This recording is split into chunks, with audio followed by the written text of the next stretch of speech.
आपण sir organic ऊपर चाष करथिले आज्ञा कोन यूज करथिले कोन यूज मु नेटशॉप रु से सेट आज्ञा बायो 95 आज्ञा स्टिमरिज आज्ञा रैप अप आउ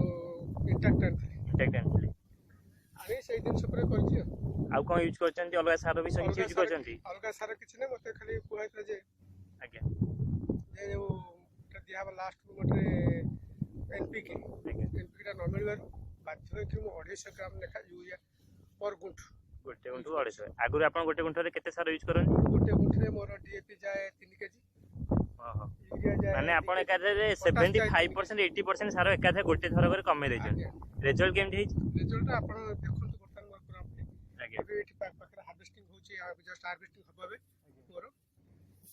आपण गोटे गुंठ तथा केते बळे धान पाइछि एतु मु गोटा गुंठ क्विंटल रु ऊर्ध्व पाइबल क्विंटल रु ऊर्ध्व केते टका खर्च करचंती आपण खर्च ऑर्गेनिक रे खर्च होइछि जब मु आनिथिली 6000 पैकेज गोटा आनिथिली आज्ञा तादर मोर 35 ରୁ 40% खर्च होइछि 2 एकर बिले 2 एकर बिले जमा 35 ରୁ 40% माने 3000 टका रे 2 एकर जमी चाष होई जाय